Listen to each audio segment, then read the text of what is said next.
पिछले दिनों स्वास्थ्य व्यवस्था एक तरीके से बेपटरी हो गई थी। कई स्वास्थ्यकर्मी जो है हज़ारों की तादाद में जो है प्रदर्शन कर रहे थे जिलों के अंदर। यहाँ राजभवन पर भी लंबा आमरण अनशन चला। उनका आरोप था कि मंत्री जी असंवेदनशील हो गए हैं। सरकार उनके बारे में क्या सोच रही है? आपकी पहल से ही फाइनली हड़ताल टूटा भी था, तो आगे सरकार क्या सोच रही है उनके बारे में? देखिए, मैंने आपको कहा कि देखिए, चूँकि प्रश्न आपके ऐसे हैं कि जिसके जवाब राजनीतिक भी होंगे, जिसके जवाब जो हैं व्यवहारिक भी होंगे। आदरणीय प्रधानमंत्री जी ने पूरे देश के पैमाने पे ये कहा था कि 2 करोड़ लोगों को रोजगार देंगे। प्रधानमंत्री जी ने हर मीटिंग में ये कहा कि डबल इंजन की सरकार बनाओ। बिहार से लेके झारखंड, झारखंड से लेके राज्य के देश के विभिन्न प्रांतों में डबल इंजन की सरकार की बात हुई। डबल इंजन की सरकार 5 साल का कार्यकाल बहुमत के आधार पर पूरा किया, लेकिन उस कार्यकाल में उन्होंने केवल अनुबंध पे भर्ती करने का काम किया। चाहे वो सहायक पुलिस वाले हों, चाहे वो हमारा जो है आपको ANM हो, GNM हो, चाहे वो और भी विभिन्न जो विभाग है उसमें, लेकिन उन्होंने कभी सीधी नियुक्ति करने का काम नहीं किया और अनुबंध पे अनुबंध किया और अनुबंध को एक्सटेंशन पर चलाया। और उसी का खामियाजा जो है आज हमको भुगतना पड़ रहा है।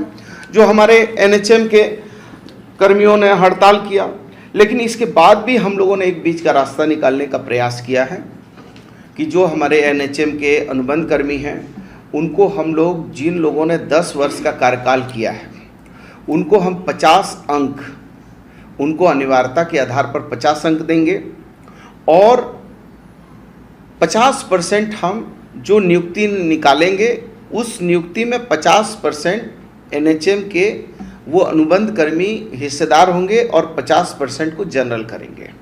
तो ताकि जो नए नौजवान हैं उनके भी रास्ता को हम नहीं रोकेंगे और जो पुराने लोगों के गहरे अनुभव भी हैं और जिन्होंने हमारे साथ 10 साल काम किया, 15 साल काम किया है, उनको हम 50 अंक देकर उनको जो है अनिवार्यता और वरीयता के आधार पर उनका हम सिलेक्शन भी करेंगे। तो ये रास्ते कुछ हम निकाल रहे हैं और वो रास्ते मैं समझता हूँ कि उससे लोग सहमत हो रहे हैं। लेकिन अब चूँकि नियोजन नीति जो है, नियोजन नीति में जो एक व्यापक बदलाव आया है, वो बदलाव में अब और तीव्र गति में सुधार होने की संभावनाएं हैं। स्वास्थ्य प्रोत्साहन योजना सहित अनुबंध कर्मियों का मानदेय NHM फंड से नहीं करने को कहा है।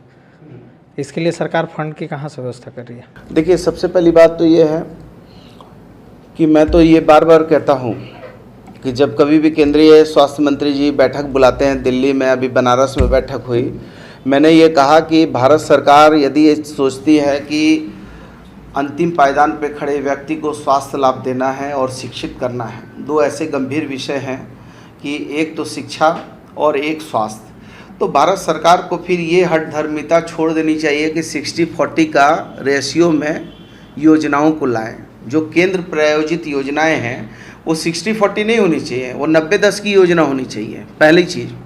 और दूसरी चीज़ कि NHM जो है वो NHM जिस भी योजना को लाता है वो योजना के ऊपर पैसा खर्च करता है। जैसे अभी टीबी का है, टीबी उन्मूलन का अभियान 2025 तक है, तो 25 तक के लिए उन्होंने टीबी में जितने लोगों को अनुबंध पे रखा है उनको मानदेय देने की व्यवस्था है। अब 25 के बाद वो लोग जो हैं वो बेरोजगार हो जाएंगे यदि उन्मूलन हो गया तो अब उसको रखना भी राज्य सरकार को, उसके लिए भी चिंतन मनन करना होगा।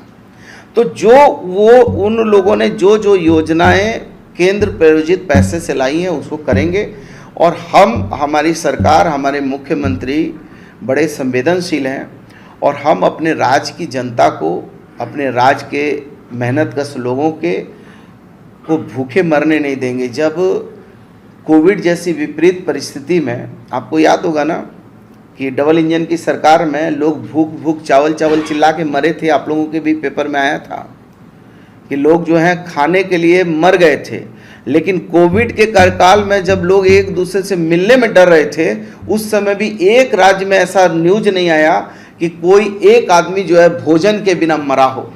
तो हमारे मुख्यमंत्री संवेदनशील हैं, सरकार संवेदनशील है गठबंधन की, और 60-40 में जो लोग आ रहे हैं ठीक है, और नहीं भी आएंगे तो राज्य सरकार किसी का रोजी रोटी भूखे नहीं सोने देगी, ये मैं आपको आश्वस्त करता हूँ। सर मेरा सवाल है कि 42,000 सहिया बहनों को मानदेय के रूप में मात्र 2,000 रुपये मिलते हैं, जो कि स्वास्थ्य व्यवस्था की रीढ़ है। ऐसे में पारा शिक्षकों के तर्ज पर इनका मानदेय बढ़ाने को लेकर कोई योजना है सर? बिल्कुल आप ठीक बोल रही हैं। जो हमारी सैया बहनें हैं उनके प्रति मैं बहुत संवेदनशील हूँ और हर बार हमने केंद्रीय स्वास्थ्य मंत्री जी को भी कहा है, इवन हमने उनको 2-3 बार ज्ञापन भी दिया है कि हमारी सैया बहनों का मानदेय बड़ा कम है और उस पर एक कमेटी का भी भारत सरकार ने भी फॉर्मेशन किया है और हम लोग भी अपने तरफ से सैया बहनों को क्या हम दे सकते हैं इसके लिए हम लोग विचार बना रहे हैं। और इस बीच में हम लोगों ने एक योजना भी लाया है जिसमें जो हमारी सैया बहनें अच्छा काम करेंगी, उत्कृष्ट काम करेंगी, उनको गोल्ड के रूप में हम उसको जो है चिन्हित करेंगे, जो उससे थोड़ा कम करेंगे उनको ब्रॉन्ज, फिर सिल्वर।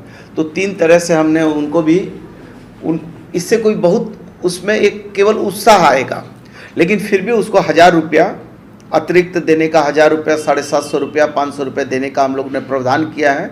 लेकिन मेरा भी ये मानना है कि सैया बहनों के मानदेय को बढ़ाने के लिए हम लोग भी लगे हुए हैं, लेकिन चूंकि 42,000 सैया बहनों का एक मुश्त मानदेय बढ़ेगा तो राज्य सरकार में कितना हमारे ऊपर वित्तीय बोझ बढ़ेगा इसका आकलन हो रहा है। लेकिन इसके बावजूद भी हम लोग बीच का कोई रास्ता निकालने पर विचार कर रहे हैं।